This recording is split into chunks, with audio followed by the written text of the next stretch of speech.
Okay, let's try that slow breathing exercise we did in the first video. Breathe in, 2, 3, 4, hold, 2, 3, 4. Breathe out, 2, 3, 4, and hold, 2, 3, 4. You know, when I breathe like that, it helps me remember what we talked about in the first video. God is the source of life. You know, in Genesis, when God forms the first human being from the dust of the ground, He breathed into this first person the breath of life. Sometimes it's good to just pause and remember the air we breathe is His gift to us. That's what we learned from Jesus in the first video. Self-care, paradoxically, begins when we put God at the center of our lives, not ourselves. And Jesus was not only a master of self-care, He was also a master of not becoming self-centered. He knew how to care for Himself and care for others, putting God first and then putting needs of others before His own.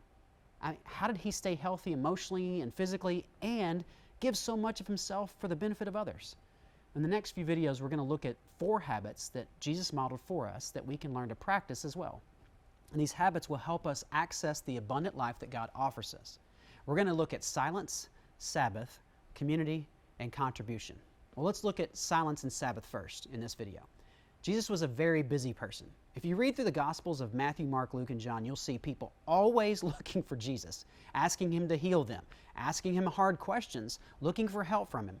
Even when He tried to sail across the Sea of Galilee to get a little break, the crowd ran around to the other side of the sea to greet Him as He got off the boat. Jesus could have been overwhelmed by the work He had in front of Him, the urgent needs of all the people He saw, the anger of the religious leaders who hated Him for His teaching, and the political pressure from the Roman government. But you'll also learn from reading these Gospels that Jesus regularly got away from the crowds, and He found a place to go and be alone in order to pray.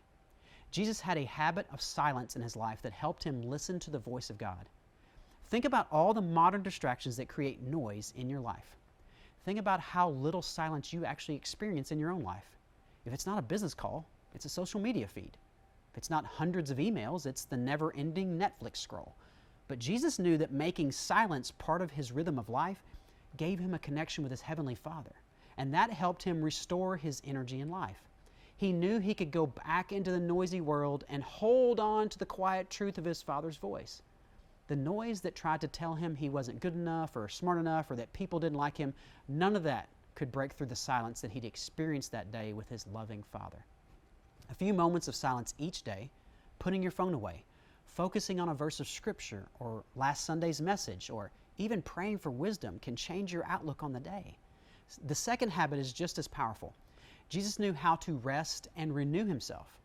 We know that Jesus practiced the Sabbath, a day that reminded all Jews that their freedom and life and joy and peace was not a result of their work, but a gift from God. It reminded them that human beings were made as images of God.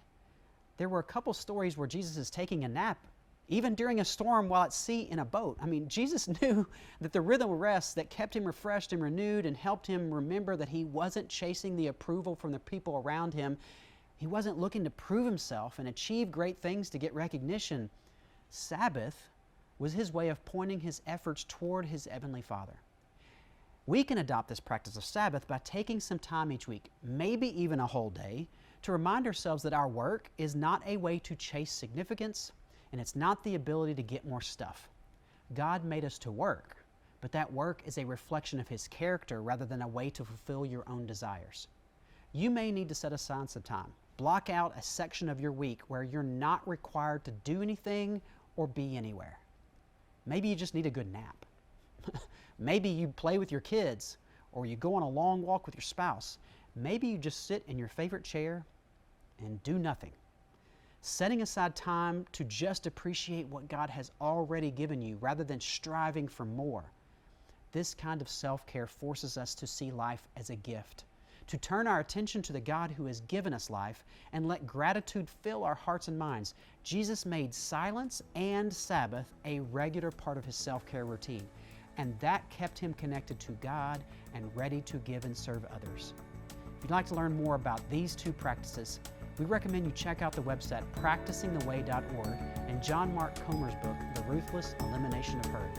We've got 2 more habits you can start practicing called community and contribution, but we'll talk about those in the last video.